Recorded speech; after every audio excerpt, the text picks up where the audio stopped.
Last week, we briefly discussed the new data set that is required when a patient makes an electronic health information request. Now, it's not just your notes, but it's your notes, it's your data set, it's appointments that are kept electronically and billing that is done electronically. All of that information that's held electronically, it now is included in the data set that you would have to provide if a patient requests it. We discussed that last week.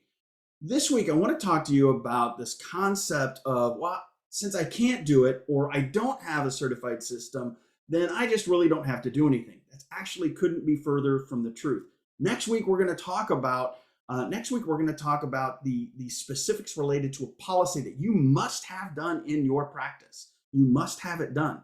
But this week, I want to talk to you about the steps that happen when a patient were to make a large request for a medical request. So if they say, I want all of my electronic health records under the Cures Act, give me everything.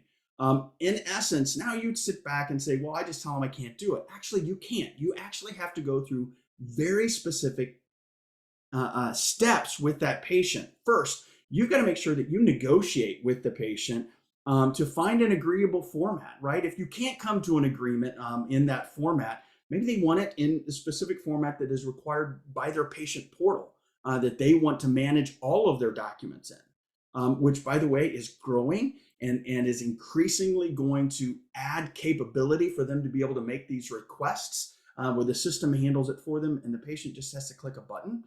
So one, you have to negotiate with the requester. If you can't come to an agreement, then you have to provide the information available from certified software. Well, if you're not using certified software, then of course, that isn't going to work. So then you have to go, if you can't technically provide it, then you go to the next one. And you have to look at and say, I got to provide the information via content and transport standards specified by the requester and published by the federal government. It's pretty complicated, right? But you have to go through this step, each step with the requester.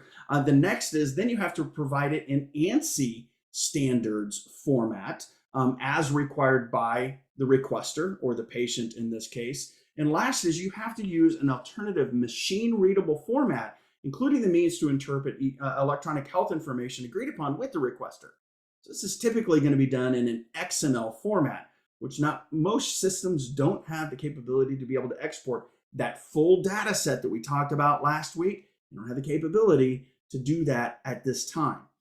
So please don't be lulled into the concept that you don't have to have a certified system. Now, you don't. It's not required by law, but just know you do have to go through the steps of negotiation, each one of these. And only after you've gone through all of these steps and you can't come to an agreement with the requester or the patient in this case, can you exercise infeasibility.